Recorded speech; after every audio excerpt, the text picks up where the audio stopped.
Hello, everyone. I'm Florrie Evans, and I'm director of the Fine Arts Society here in London. We're going to be taking part in London Art Week this summer, which runs from the 2nd to the 16th of July. And I'm in conversation this evening with my good friend Jo Baring, who is director of the Ingram collection. Jo and I know each other from a long time ago. We went to university together. We also worked at Christie's together. So we have hopefully got a good rapport for you this evening.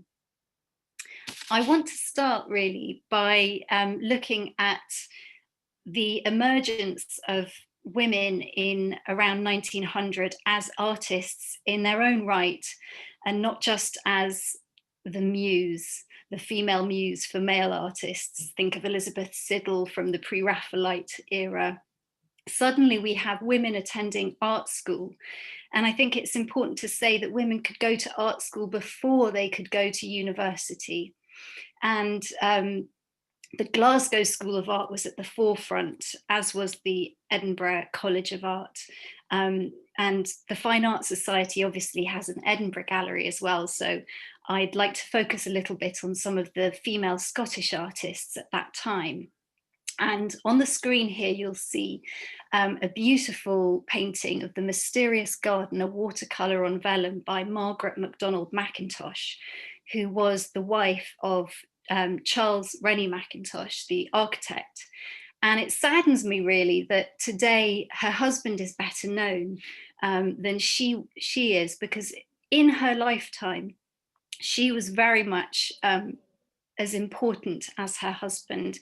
She taught at the Glasgow School of Art, bookbinding, and she also worked on interior schemes for her husband's buildings that he designed. And he said that she was the genius behind their partnership. She was also a huge influence in Europe as well, and took part in various important secession exhibitions. So moving on from Margaret Macintosh, I think I've got a great quote here, which was from a commentator at the time. And he said, "The movement," meaning modern decorative art, "is largely controlled by women. And as we all know, it's not a habit of the modern woman to desert a cause in which she is actively interested." Now, I think that we can look at that not just as a commentary on the movement of decorative arts, but also on the suffragettes. And I think that there's crossover there, isn't there, Jo? Yeah, I absolutely love that quote. And actually, it reminds me of, if we go back to when you were saying about the importance of art school, and interesting that women could go to art school before they could go to university. And I think it's quite useful to think of the Royal Academy in London, actually, as a kind of barometer in terms of women and what they're allowed to do. And although two of the original founders of the RA were actually women, it really is at the heart of women's exclusion from art education, because it wasn't until 1860 that a woman was actually admitted to the RA schools. And that was because she submitted her entry using her initials LH and not her name, Laura Herford. And even writing in the kind of early 1920s, talking about history of the Royal Academy, that's called, quote, the invasion. So women were allowed into the RA, but they weren't allowed to attend the life drawing classes. And they started petitioning, got the date, really the first petition to go to the life school in the RA was in 1878.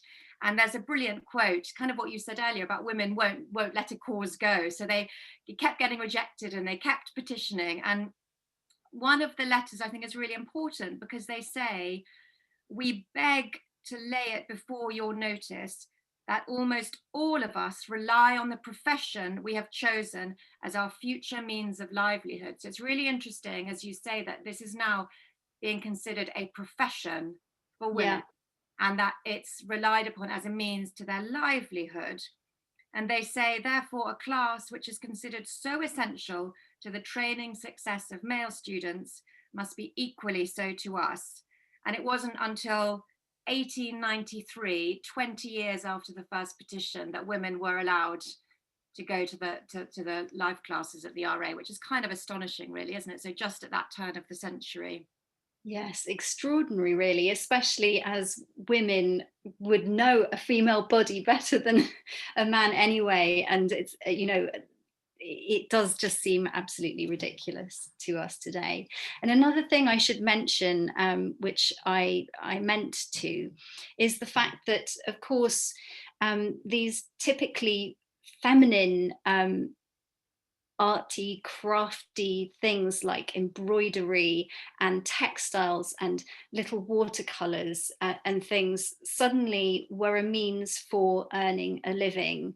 And in fact, it's ironic that it was men really with the arts and crafts movement taking on a female domain such as design and craft that gave women a chance to then use craft as a livelihood. And I think it's interesting that a lot of women at the time were earning a living by doing book illustrations in particular. I'd like to move on to the suffragettes. I think we can't mention this period without mentioning the suffragettes. And I find really the perfect image to encapsulate this is the attack on Velázquez's Rokeby Venus, which happened in 1914. Now, it was the suffragette Mary Richardson who supposedly slashed the canvas, provoked by the arrest of Emmeline Pankhurst the previous day. And again, I've got another great quote here. She said, "I have tried to destroy the picture of the most beautiful woman in mythological history as a protest against the government for destroying Mrs. Pankhurst, who is the most beautiful character in modern history. I do not like the way men visitors gaped at it all day long."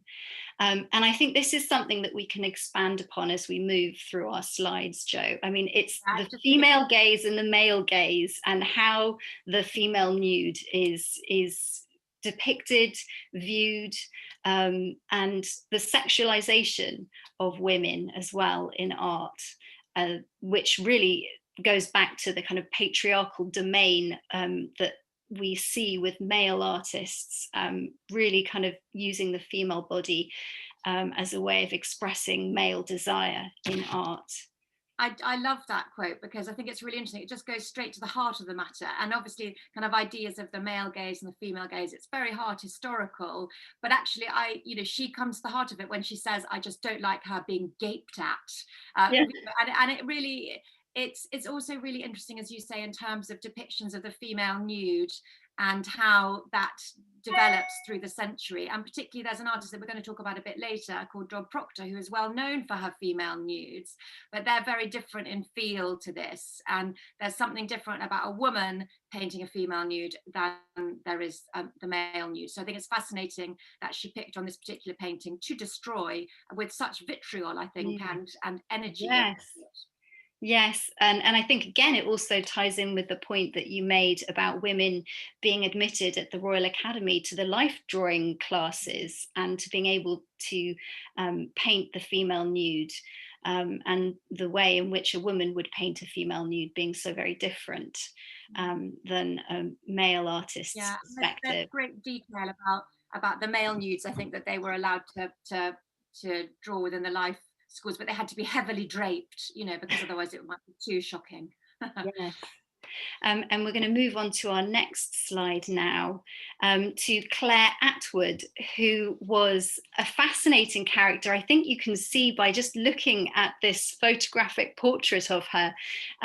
She reminds me almost of the famous photographs one sees of the French authoress Georges Sand, who used to, in the 19th century, dress as a man. I mean, look, here she is with a cane and a top hat.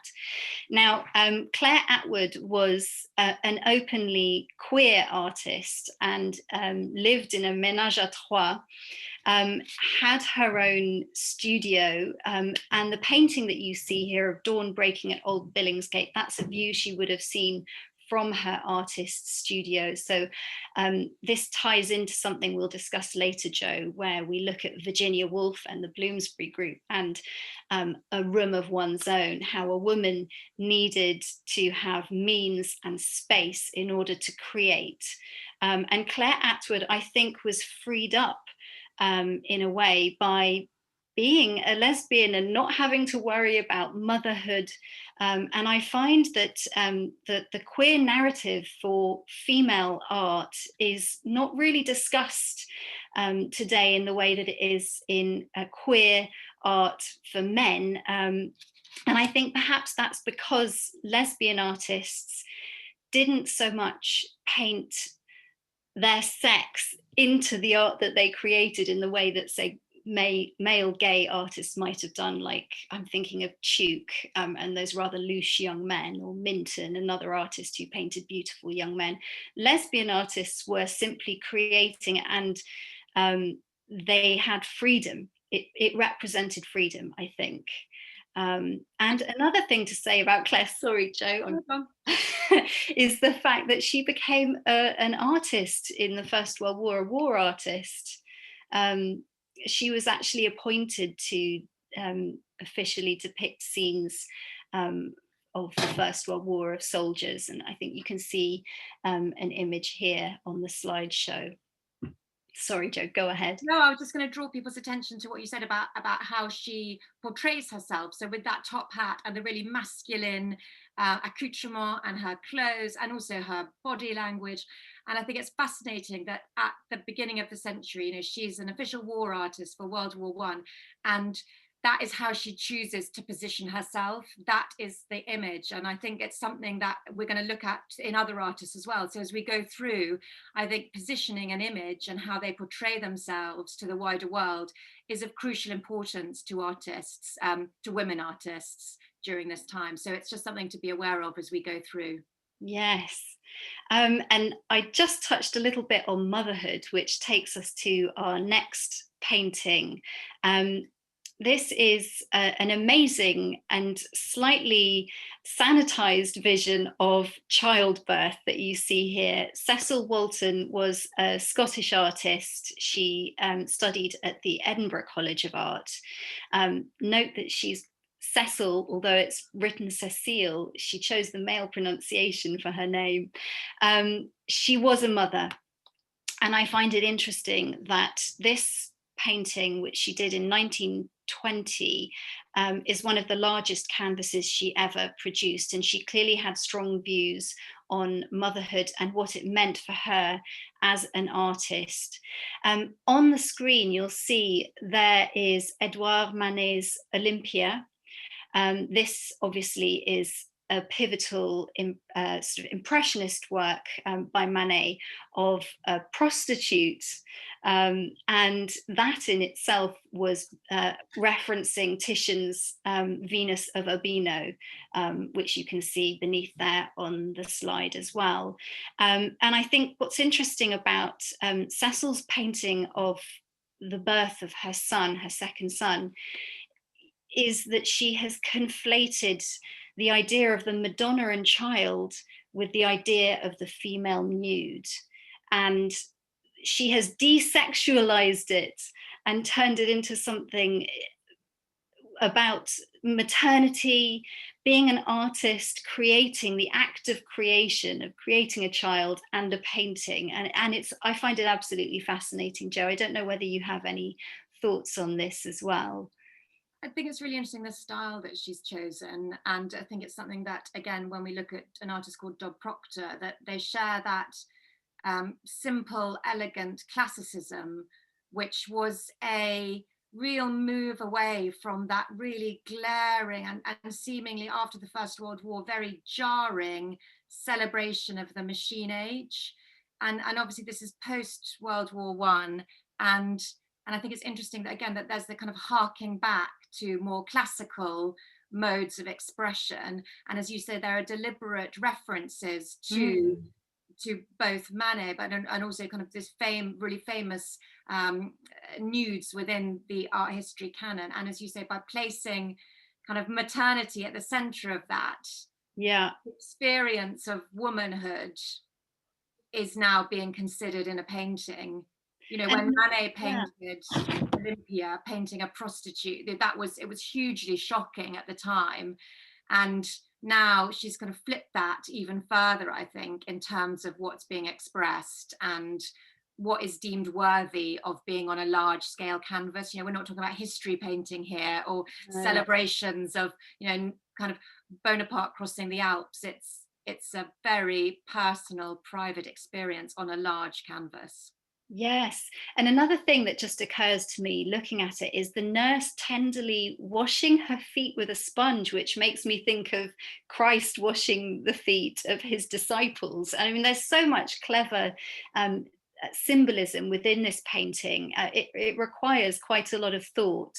Um, and it's fascinating that Cecil actually, again, she's an artist who didn't really achieve much notoriety within her own life as an artist, and she ended up earning a living as an illustrator of books. But you know, this is probably her greatest large-scale work, and I wonder, had she had more support, what she might have achieved after this. And it's quite sad, really.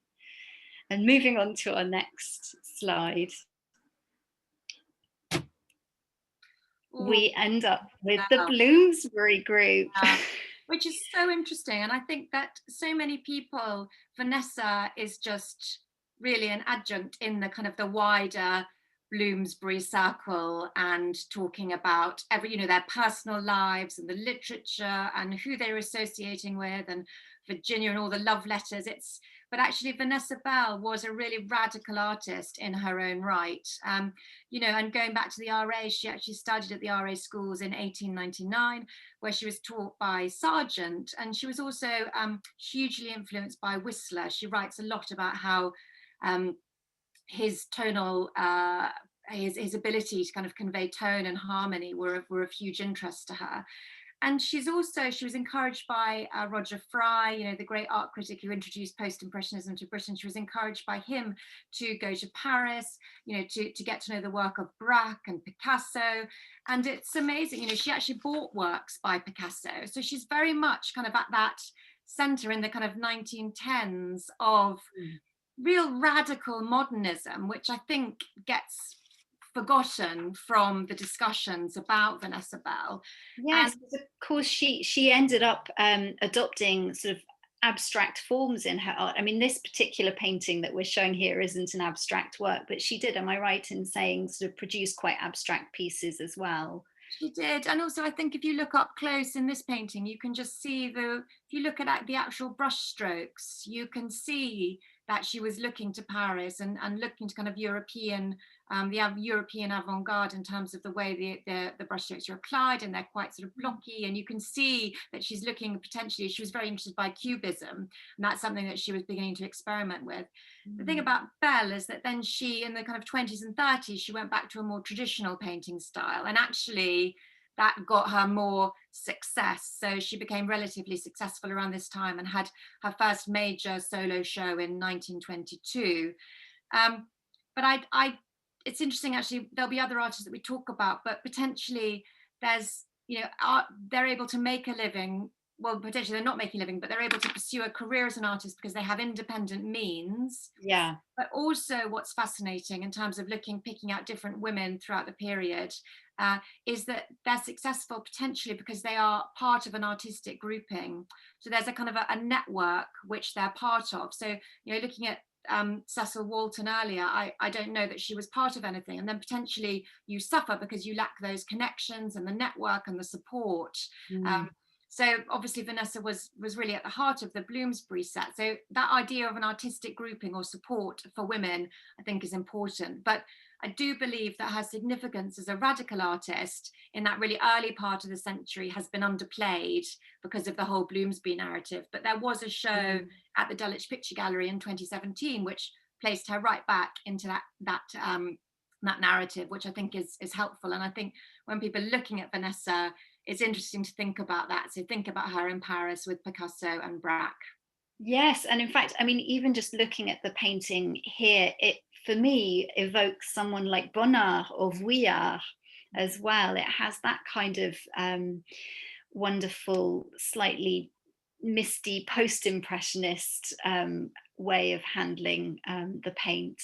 Um, yes, and moving on to the further the Oh, yeah. fringes of the Bloomsbury Group, we have a rather sad character here, Dora Carrington. Yeah. Um, she really, it's very sad. She's defined more today, I think, by her affair or unrequited affair with the writer Lytton Strachey. And I find it very sad because she actually was an incredibly talented artist in her own right, but she didn't perhaps have the confidence to produce art to sell and be a part of major exhibitions. She kind of moved on the fringes of the group and perhaps didn't have the same support within it that Vanessa Bell had. I don't know whether you have any views on that, Jo. Well, I think if we kind of go back to the beginning, so when she came from a middle class family, and then when she was only 17 in 1910, she moved to London and went to art school. So if we remember that women are only just being admitted to art school, to kind of declare age 17, actually, I'm going to go to London, I'm going to go to art school, that in itself is a real statement of intent and demonstrates determination. And at art school, she actually she went to the Slade, and she earned joint first prize for her figure painting when she was at the Slade. So she's this incredible talent. And I think also with Carrington, again, it goes back to what we were saying earlier about positioning and how you present yourself and what that says about you. So she is known as Carrington. She drops the name Dora because she considers it to be vulgar and sentimental. So she's known as Carrington. She's feminine. Sorry, and very feminine. Yeah.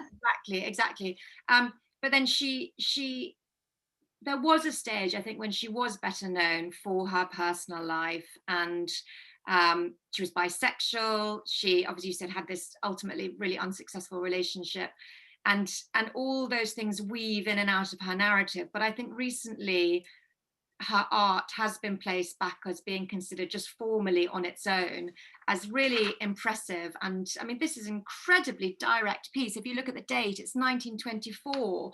I mean, it seems so modern. That could really be a contemporary portrait, as far as I'm concerned. It looks absolutely amazing. But Carrington, she never exhibited during her lifetime. And there are these kind of contradictions that perhaps she suffered from, in that she was expected to occupy that kind of feminine domestic role and was never really taken seriously as an artist. And those more salacious details of her love life detracted, I think, from knowledge about and interest in her artistic abilities and also her achievements. But Carrington is definitely someone who I think people are reevaluating, as they should be, as one of, I think, one of the most important figurative painters of the 20th century. Yeah, I mean, it seems wrong that she's considered to be on the fringe of the Bloomsbury Group when she was really at the heart of it in many ways. And on to Dodd Proctor, who we've mentioned already. We're very excited because we're going to be exhibiting A Fair Woman, which you see here, during London Art Week. It's an exquisite painting. It has a really classical feel, as you were saying, Jo. She painted the female nude with such sensitivity, and although this is obviously, one could view it as a highly sexualized image, there she is with her bare breasts, nonetheless it has a tenderness, I think, that only a woman could achieve. It's really a very exquisite thing, and it also brings to my mind Picasso, bizarrely, perhaps, because I think of his early paintings of his first wife, Olga, and that slightly kind of blocky way he painted slightly chunky figures. And I think that Dodd really has that here. And it's interesting, she did go to Paris to study for a time, I think. Is that right, Jo? So she's obviously absorbed something of that into her work. That's right. So she went to Paris with her husband, and again, it's just noting people's support networks and how they're able to travel, how they can afford things. So she met her husband when she went down to Newlyn in Cornwall. She's part of the Newlyn School, which is set up by Stanhope Forbes and his wife, and it was there she met Ernest Proctor. But interestingly, you know, in her lifetime, she completely eclipsed him. And in, I think it was about 1927, there's this very famous painting that she did called Summer, which caused a sensation at the Royal Academy for all the right reasons. It was a female, a draped female reclining, and it was bought by the Daily Mail, was picture of the year, it was exhibited, it went on, I think, 2 cruise ships, it went on a tour, a grand tour of Britain, it went to kind of 34 cities. So she was one of the most famous artists of her time then, you know, so there isn't a kind of an easy narrative, I think, about women artists in the 20th century. And I think we're trying to pick out artists who are just show that, really, but there are themes within it. And again, going back to the idea of how you position yourself. So isn't this image of her incredible? And I think with that short, shorn hair, she's very much saying she's part of that 20th century, early part of 20th century, the avant-garde. She's a modernist avant-garde artist. So although she's painting images of really classical elegance and beauty and simplicity, they're not reactionary. Yeah. You look at her, she's saying, I'm at the forefront of what's going on. And yes, she was very well known in her lifetime and celebrated. I think it's also interesting, going back to the idea of a support network. I was reading about her early life and was really interested to discover that her mother had studied at the Slade as well. And although her mother was just that, a mum, that was her vocation, she obviously supported her daughter and encouraged her in her art. And Dodd, in a way, was living out her mother's dream. And in fact, her father, who was a physician, had died when she was a young teenager, and that her mother moved her to Devon and enrolled her at the Stanhope Forbes in Newlyn. School. Yes, exactly. Yeah. And it was there that she met Laura Knight, which is the next artist that we're going to talk about. Yeah. I mean, Laura Knight, I find her backstory absolutely fascinating. She really came from she struggled. Her father left when she was a baby, and again, another strong mother in her background. Her mother obviously supported her and encouraged her to become an artist. And I think, again, was an artist, that her mother was also an artist and taught, I think, at the Nottingham School of Art, and enrolled Laura Knight at the age of 13 in her classes. And when her mother became ill, when Laura was 15, Laura took over her mother's classes and ended up teaching the other students as a 15-year-old, which is fascinating and incredible. And that started her off on her amazing and dazzling career. And of course, that's where she met her husband, Harold, as well. He was a student. I think he may even have been a student of hers. Perhaps you can confirm that, Jo. I don't know if he was a student of hers, actually. But I think he learned a lot from her. Yeah. But okay. Yeah, please say. No, I was going to say, in terms of thinking about the RA as a barometer, she is actually the first woman to be elected as a full RA, and that's not until 1936. It's quite astonishing, really. So it's been, it's been less than 100 years since women have been able to be elected as full academicians at the Royal Academy. And she also had she was the first woman to have a retrospective there, I think in the mid-60s, I think it was like 1965. Again, which seems really, really late. But it's a testament to her success that she was part of the artistic establishment, and she achieved that in her career.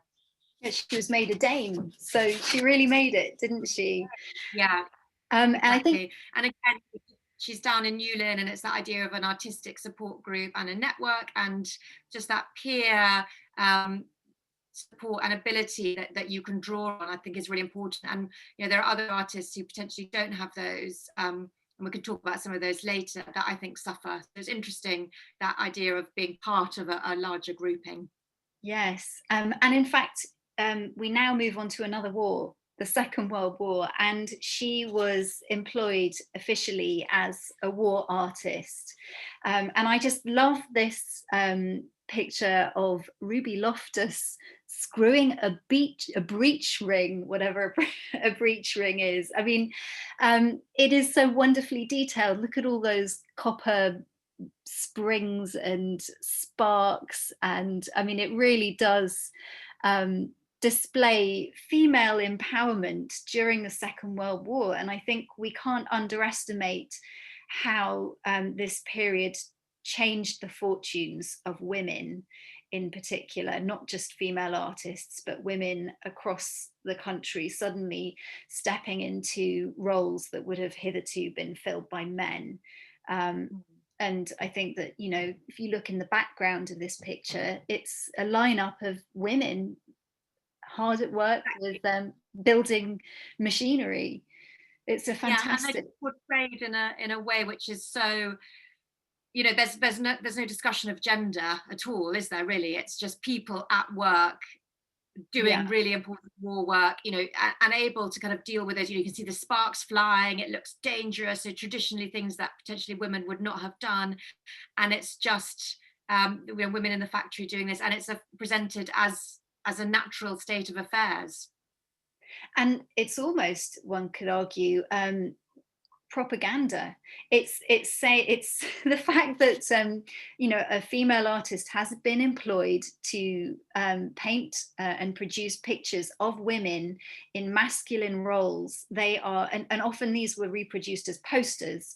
It was an important message from the government to the people that women should now be doing male work. I think the official war artists, I think it was a lot of propaganda, and I think there were works which, particularly, I know, one in the Second World War, David Bomberg tried to submit, was sent off to make works, and they were rejected because they were too brutal and too harsh. So it's very interesting, isn't it, that idea of the official war artist disseminating some sort of propaganda. And obviously here it was important to present the women at work on the home front, keep not just keeping the home fires burning, but actually keeping the machinery ready to go off to the front.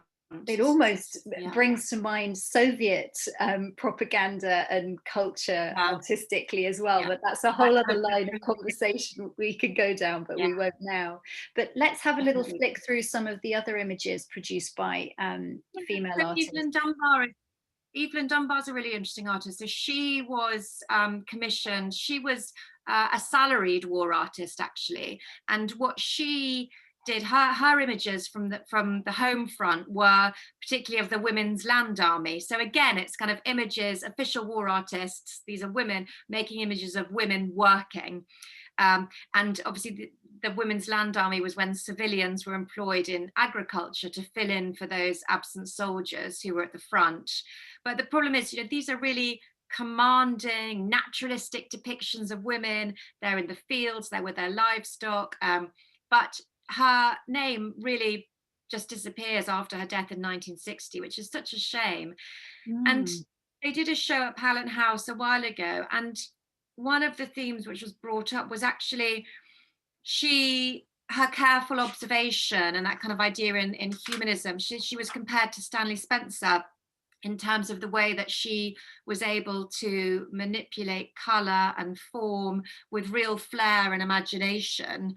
And her work was compared to Stanley Spencer, and hopefully, she is someone that people will start to look at again. I think she's a very important artist, because also she documented women's changing role in society, as you said earlier, in terms of, as Laura Knight did, but particularly here in the Land Army during the Second World War. She's someone who definitely deserves to be better known. Absolutely, and looking at that image in particular, I really see the parallel with Stanley Spencer in the way the perspective has been handled. There's just something almost like a kind of looking through a camera lens that's slightly distorted. It has this wonderful sort of overly stretched sense of perspective that is quite idiosyncratic, and intriguing. And then another artist who was an official war artist is Ethel Gabane. Again, she's not someone who is well known at all, actually, which I think is such a tragedy. And she shows, again, she's showing women who are hardworking, at ease in their new environment, so at ease in their new roles. And she captures, as we discussed, that really pivotal element of the war, which was far closer to home than those artists who, you know, for example, you know, Paul Nash going off to the front. So these are equally important and interesting depictions of what was going on at the time. And so she, in capturing women at work during the period, Gabane's work is demonstrative of this very great acceptance, I think, and recognition of the role that women played in the war effort. And that acceptance continued after the conflict, because there's a far greater number of women involved in industry and mechanical labour after the Second World War. And she's commissioned by a company in Chester to make 3 very industrial pieces as well. And again, it's just stressing women's acceptance and ease in their new environment. I find this particular portrait that we're showing here of the auxiliary fire service girl has almost a note of sadness to it, and not quite tragedy, but her face, you really see a sense of struggle, and it's got a tenderness to it. Again, I think that's a really feminine way of viewing another woman. I think that it has real heart. When you look at it, that face is, you can read all sorts of things into it. But moving on to our next artist, we're back with a queer artist. Gluck is a fascinating character. She specifically wanted to be known as Gluck and not by her first name. She was, I think, again, openly queer, and she came from a family of great wealth. I think that her father and his brothers had established Lyons Coffee, and so she had wealth behind her in order to create and paint, and she's an artist that the Fine Arts Society is proud to have promoted. At the time, we gave her first solo exhibition in, I think it was 1923, is that right, Patrick? Yeah. It was early in the 1920s.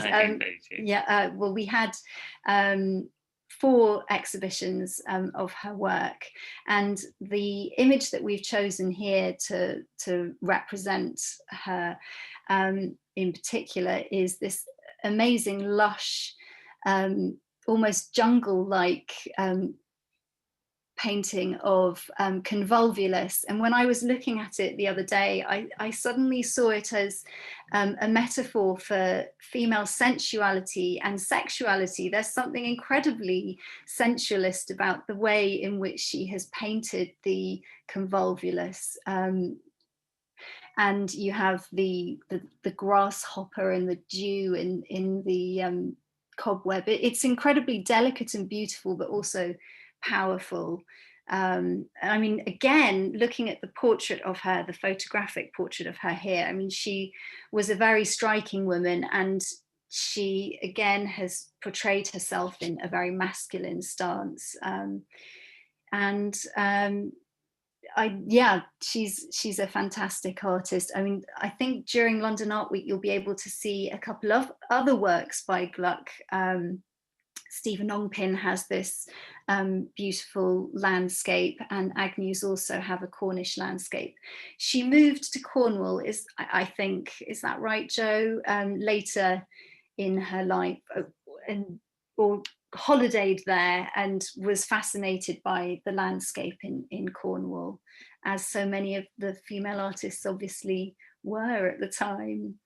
Who isn't enamoured by Cornwall and Cornish landscapes? And so this takes us to Gertrude. Yeah.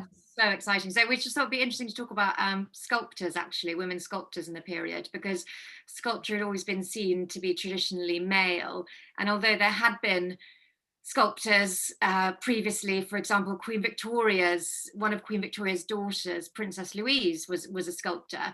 But when she unveiled her sculpture of her mother of Queen Victoria in her coronation robes, the press decided that the true sculptor was actually Princess Louise's tutor, Edgar Böhm. So there's a kind of a tradition of potentially women not being taken seriously as sculptors. We don't really have that much time left, so I'll whiz through, but Gertrude is someone who is absolutely fascinating. If you don't know about her or much about her, you should definitely look her up. And she again was handled by the Fine Arts Society. She studied at the Brook Green School under Leon Underwood, and alongside Henry Moore was there, Eileen Agar. So again, it's this little microcosm of kind of avant-garde and that idea of a support network. She met her husband there, Blair Hughes Stanton. They were later to divorce, but they were able to travel. They were taken to see these incredible carvings. There's great photos of her on a boat along the Croatian coast, looking at really primitive sculpture. And she was very instrumental in the revival of wood engraving. And again, here is a wood carving, and it's called Chrysalis. And she was really interested in actually what Eileen Agar called womb magic. So that idea of things within things, and you can kind of get an idea of that idea of kind of symbiosis here. I think of something emerging from the carving. And there was a great show called Wild Girl at the Hepworth Wakefield a few years ago about Gertie, and I think she's someone who is going to be reintroduced to people's consciousness. She's such an incredible, important artist. And again, thinking about the RA, she was also a real feminist, and before that was a term. So and in the 60s, she was elected as an ARA. She wasn't elected as a sculptor, she was elected as a printmaker. And they went to the opening of the summer exhibition where there was the kind of big AGM, and then she just said it was absolutely humiliating because the 4 women members then had to leave. They weren't allowed to go and attend the dinner. And she wrote a brilliant letter, which is in the RA archive, which just says, we all went, we made a real effort, and we got some peanuts. All we got was some peanuts, and you all went off to enjoy your dinner. And she paints this wonderful picture of Dame Laura Knight, who travelled all the way from Cornwall, quite elderly at this point, hunched over her stick, walking down the stairs to make her way home with no dinner. And it's astonishing to think that's the 60s, but that was changed and women were allowed to be admitted. So there's all sorts of fascinating stories, I think, within there. But as I said, I think we're a bit short of time. So if we go to the next slide, it should be, yes, so Dora Gordin, again, she is someone who was handled by the Fine Arts Society, and her reputation was actually reignited by an exhibition in 1986, which the Fine Arts Society put on, because people had absolutely forgotten about her. So Dora is someone her biography is hazy, and it's deliberately hazy. She was Jewish, but she told no one she was Jewish. She added on an E on the end of her name to make her seem more exotic when she was in Paris. She changed her age when she got married for the 3rd time. She dropped her age by 10 years, I think. And she traveled a lot. So I think what's interesting about some women artists, and I think we've pulled that out as a theme actually, is that idea of looking abroad. So looking to Europe, but also looking further afield than Europe. And Dora actually moved to Singapore. And quite a lot of her work is of images of people that she encountered there, where she's able to portray the kind of the presence of them within her sculpture. But what's interesting, Florrie, I think you'll agree, is that at the beginning in the reviews, they all say that she was for example, she's very much impacted by her gender. So a review in 1928 in the Evening Standard calls her a girl sculptor genius. And the Daily Express talks about amazing studies by girl sculptor. And then it just says, continuing, saying, no girl of her age has made bronzes of such expressive character and sculptural quality in our day. I think this is really interesting because it's basically implying that sculpture is an entirely male domain. And so she's being dubbed a girl sculptor. It's a novel idea then that women should work with such masculine materials as bronze or stone or carving wood. Suddenly, what is this? Female artists who have the strength to sculpt. I mean, it's extraordinary. We don't have an image of her work, but Phila de Barlow, obviously one of our most successful sculptors, artists, she represented Britain at the Venice Biennale. She said that when she was at art school in the 1960s, there was a sign up saying no ladies in the welding room. Oh my God. Says it you're all. not, it says it all, really, doesn't it? And I'm really aware that we're short of time, and I really wanted to. I think we've got Hepworth next. We've got Hepworth. Oh, and I've got the best quote from Hepworth as well. Can I just throw it back to motherhood?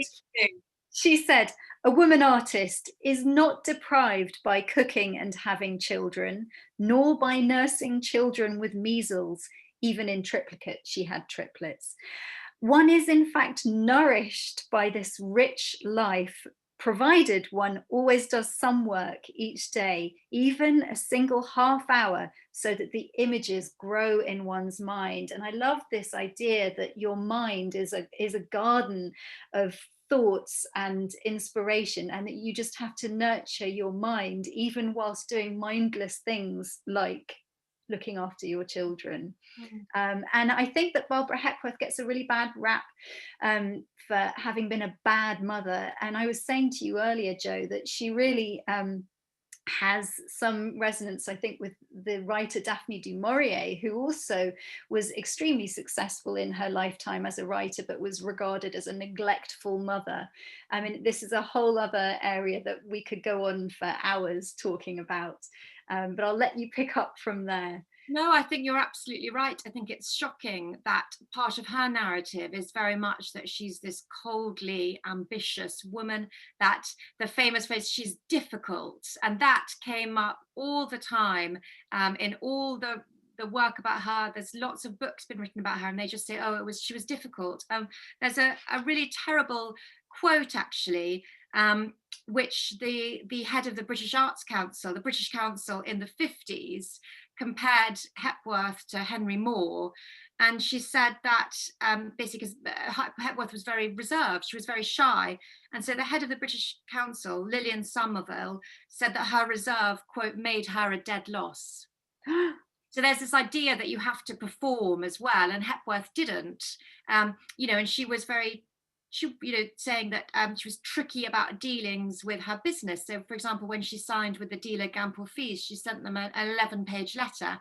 But you have to look after yourself. You have to be ambitious and double check all the small print. But that's part of her narrative in a way that it isn't about other artists. Mm-hmm. And particularly, as you say, the fact that she's very unmaternal. And I found this awful review of a 2000. So this is in 2011.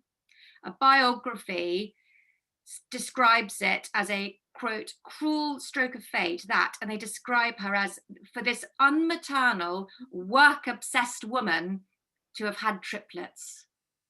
So isn't that just shocking? And actually, there's been a very recent book which came out, I think it was last year, called Circles and Squares, The Lives and Art of the Hampstead Modernists. And that's actually got some really great letters, really interesting letters that Hepworth wrote at the time of the birth of her triplets, bearing in mind she wasn't married to Ben Nicholson, the father of her triplets at the time. She had an older son from her first husband, John Skeeping.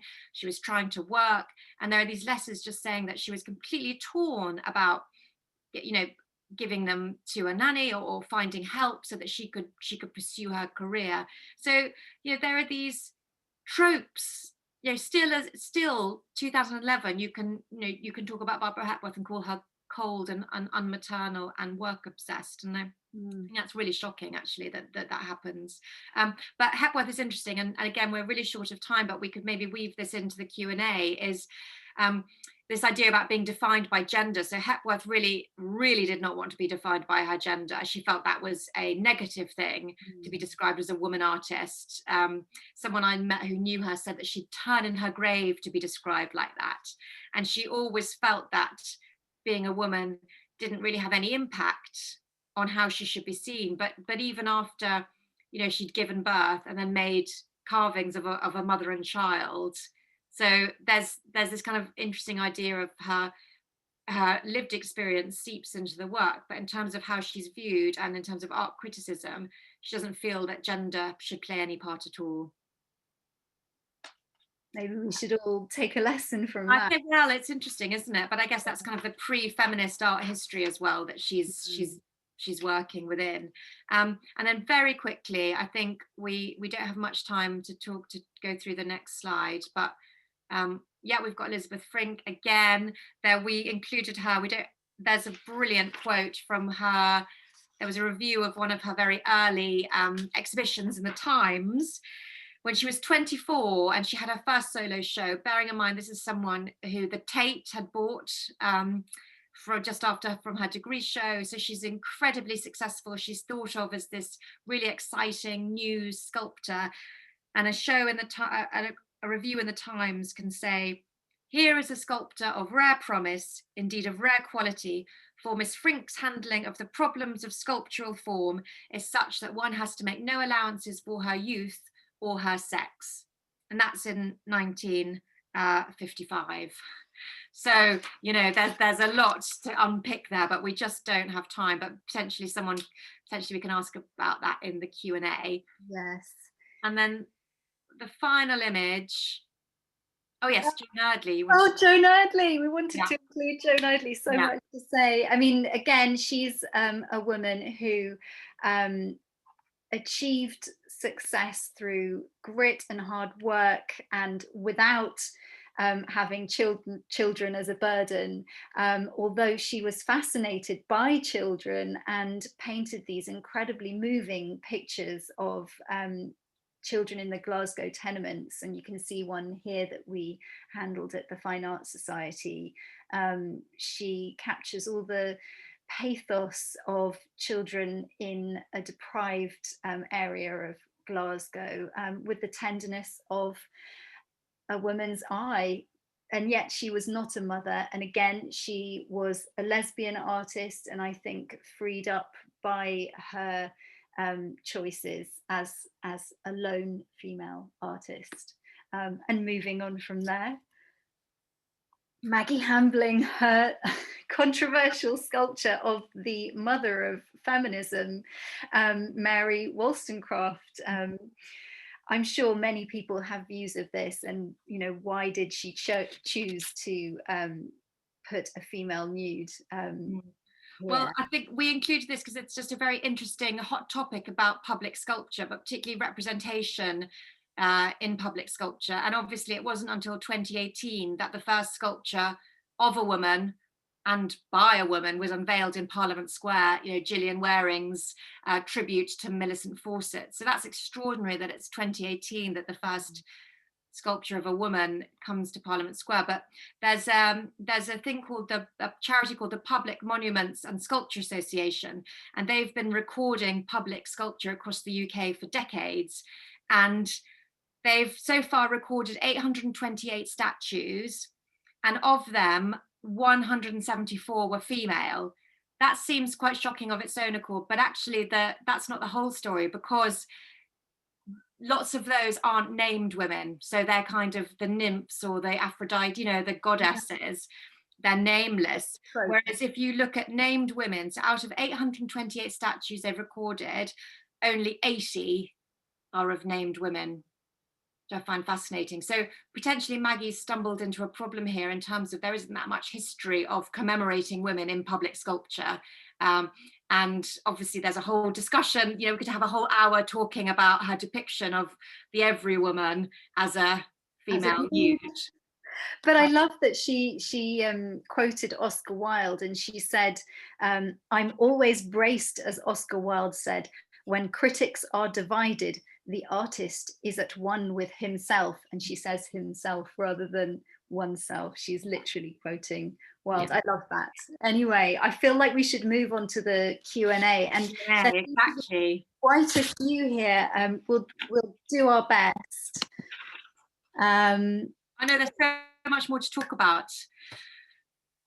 Right, I can see one here, which I think is on Frink from Sally. Jo, I think you should read this one out. Yes. So interestingly, Frink was more interested in depicting the male figure. Any comment? Yes, could talk about this for a long time. She said that she felt the male figure was more interesting to her. It was more interesting to sculpt. She also said that the problem with depicting the female figure, so Frink was very interested in archetypes, and the problem with depicting the female figure is that she felt it ought to be clothed. And if you clothe a figure, then you're immediately dating it. You're putting it in a historical time. Or if you have a nude figure, you fall into the trap that Maggie did in terms of how you portray a female nude, whether it's a perfect nude or it's later and it's, you know, or it's not so perfect, in which case there's all those sorts of issues. But Frink also famously said that she was very interested in the brutality of man. You know, she grew up as a child in the Second World War, so she was really interested in exploring that idea of brutality, yet also vulnerability and aggression, and what men can do to one another. And she felt that the male figure was a very useful vehicle for her to explore those emotions. She says potential references back to the brutality of World War II. Yes, definitely. And the human relationship with animals. Yes, Frink felt that. So Frink never felt that she was an animal sculptor. She felt that animals were on a par with humans. And particularly her images of dogs and horses convey that, and the history of that relationship, you know, goes back thousands of years, which she really wanted to explore. And I see there's a message here from Bernard saying, surprised no mention of Anne Redpath, surely one of the best artists of the 20th century. Absolutely agree, an amazing artist. And I wish that we had included her. We were sort of time limited. But Anne Redpath is a really interesting artist to consider because, again, I think she really managed to make a living out of her art and was forced to by the breakdown of her marriage to do so. And, you know, she achieved financial independence as a mother, essentially almost a single mother. And she's a fascinating figure as well. I wish we had an image to pop up to show people. And then another question here, would family wealth or lack thereof have affected the women's art sales networks and careers? Well, undoubtedly, yes. I mean, I think this goes back to Virginia Woolf's Room of One's Own, and how having the means to create at that time really was a prerequisite for success in many ways. Would you agree, Jo, with that? I think that you know, a lot of these women had family money, and you know, that's something we can't deny, especially the Bloomsbury set. Yeah, absolutely. And when they didn't, for example, Gertrude Hermes, you know, after her divorce, she struggled for money her whole life, and she made money by teaching. And that's a whole thread that we haven't been able to discuss, but the impact of these women, potentially, if their work wasn't recognized in the wider world, the impact that they had on contemporary artists as teachers. And again, talking about Philida Barlow, you know, she's someone who got recognition very late on, but her impact as a teacher is spoken about so widely by so many contemporary artists. So teaching is important, but Gertrude then had a stroke, and she ended up in a council flat and really unknown. So it's you know, there are some really tragic stories, I think, within the period. I think that's interesting that you mentioned teaching as well, because I think that it's true that a lot of female artists, to earn their crust, had to teach, and that's still the case today. And did that stymie their ability to create in nurturing others? That's another question that one could think about as well. We've got a question. We don't have much time, but there's a couple of questions. So is it true that Hepworth was the first to introduce the hole in English sculpture? Yes, I think so. Yes, she beat Henry Moore, I think. I think they've discovered that about a year before she pierced the form before Henry Moore. And the work that we talked about by Dodd Proctor was called Summer, that went on tour. I don't have an image of it, but you can see it's now in the Tate collection, but it tours a lot, but I think it's in the collection of the Tate. Oh, and Karen Hearn says, could you say a little more about the womb magic described by Eileen Agar? How does pregnancy rather than motherhood impact on the artist that you've been discussing? That's a very interesting point. I mean, pregnancy impacts women individually so differently, because some women have a wonderful experience where they feel fantastic and others feel ill every day. Jo, any thoughts on that? Well, I think actually it's interesting. So if we just take one artist, well, obviously Gertrude carved a lot of things out of, even if she was on the beach, she'd go down and find a pebble and carve something out of that. So there's an idea of, well, as I said, Eileen Agar called it womb magic, but an idea of creation, but not just kind of the woman's body, but of nature was something that Gertrude was really interested in. Looking at Hepworth, you look at Hepworth's work, there's a lot of she was interested in human relationships and the form within another form. And the image that we had earlier was two forms together and how they relate. And I think that comes across very vividly in Hepworth's work. And if you're aware of that, the idea of something within something larger, that really comes out quite beautifully in her carvings, but also her sculptures. And I think that we'll wrap it up there. Thank you, everybody, for tuning in. We've had loads of amazing questions. I'll try and type the answers. But thank you so much for joining us. Thank you.